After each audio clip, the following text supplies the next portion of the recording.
Muslim Hall of Fame. Haji Muhammad Yusuf Mitchell, 1917 to 1994. Brother Mitch embraced Islam in 1950 at age 33 at the hands of His Eminence Maulana Shah Abdul Aleem Siddiqui in Jama Masjid, Port of Spain. Haji Muhammad Yusuf Mitchell became a devout Muslim, Islamic teacher, student, and worker in the cause of Islam. He was also a skilled professional, qualified, and expert architect who was experienced as well in construction. He is responsible for the design of government primary, secondary, and vocational schools, ASJA primary and secondary schools, mosques, First Citizens Bank, St. Vincent and Edward Streets, Riverside Plaza, Crown Life Buildings, Cipriani Labour College, Valsayn Teachers College, and the Arima District Hospital, amongst other residential, commercial, and government buildings. ألم نشرح لك صدرك ووضعنا عنك وزرك الذي أنقض ظهرك ورفعنا لك ذكرك فإن مع العسر يسرا إن مع العسر يسرا فإذا فرغت فانصب وإلى ربك فارغب. Viewers, sit back and relax. We now go to the video presentation on the life and times of Haji Stephen Muhammad Yusuf Mitchell. Bismillahirrahmanirrahim. Brother Muhammad Yusuf Mitchell, Alhamdulillah, was one of the icons of the Muslim community of this country. He embraced Islam in 1950 during the visit to this country of His Eminence Maulana Abdul Aleem Siddiqui Al-Qadri and Dr. Muhammad Fazlur Rahman Ansari. During their stay in this country, Maulana Siddiqui conducted classes in the Jama Masjid Hall, Queen Street, Port of Spain. And Brother Mitchell, passing on Queen Street, was attracted to what was taking place in that hall and came in. His interest was aroused in the teaching that was being presented, and so he continued to attend the classes.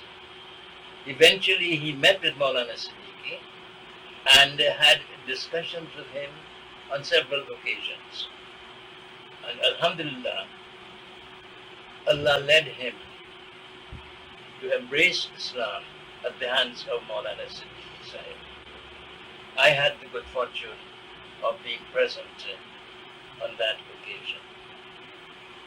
He lived a life, as far as we human beings are concerned, he lived an exemplary life of service to the Muslim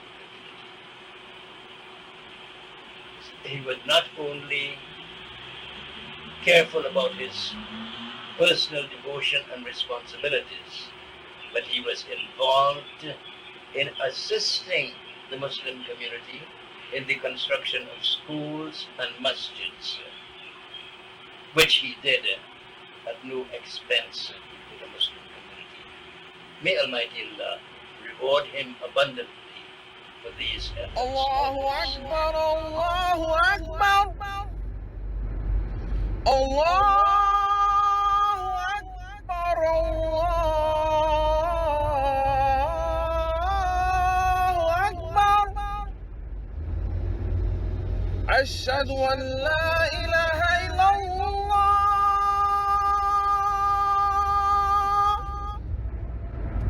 Ashhadu an la ilaha illallah.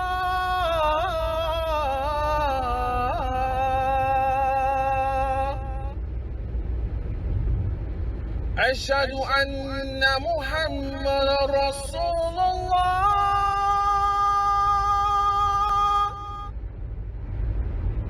أشهد أن محمد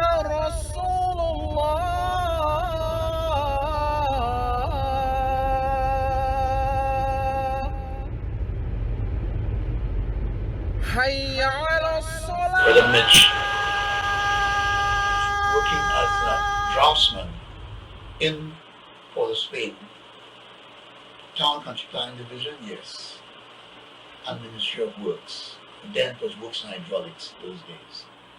So I heard of him then, and I knew of his roots. Miss Auntie Mitchell, which is called her, was born in Grenada. So I'm not so sure. I think he might be born in Grenada and came to Trinidad. Doesn't matter, Caribbean man, Caribbean brother. But that's history. The next time we met is when I migrated to England in 1959. And I think I met Mitch in England in 1964, 65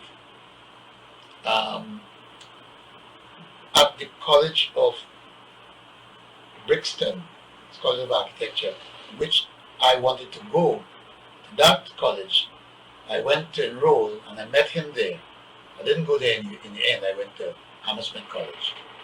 And then I said, wait, are you nephew of Ehud Mitchell?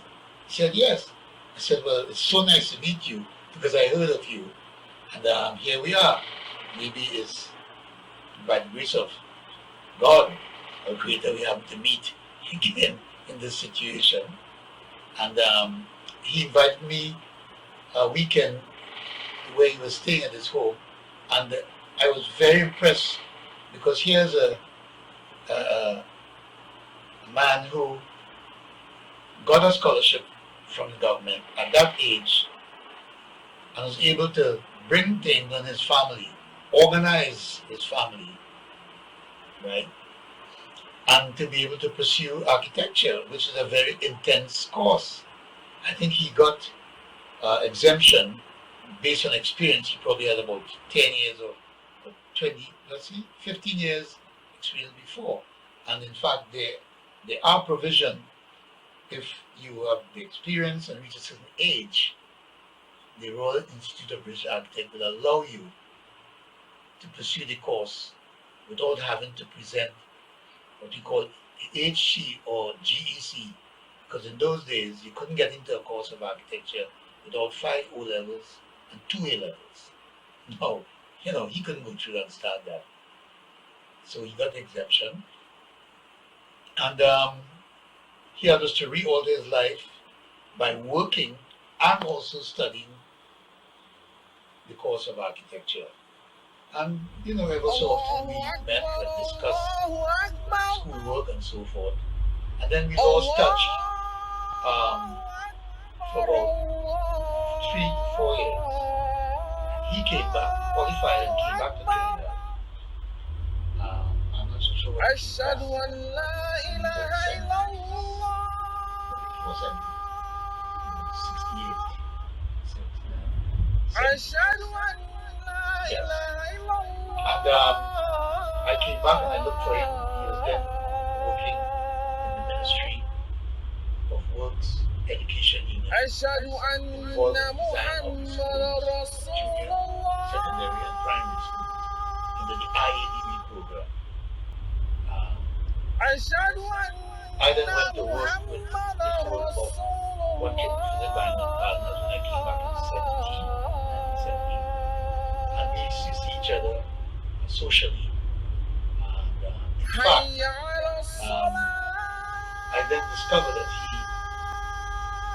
embraced Islam. And I observed, his discipline.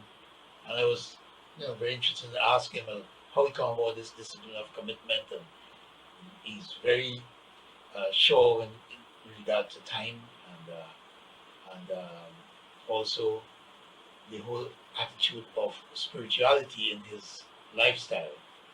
I always admire that, and when I learned it was to do with becoming a Muslim and the concept of the belief in one or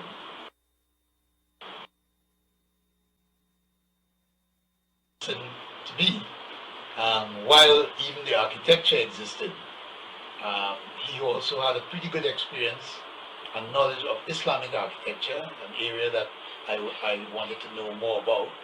And, we used to meet and talk and so forth and that. And I got a commission from the Ministry of Planning and Development in, I think, 1975.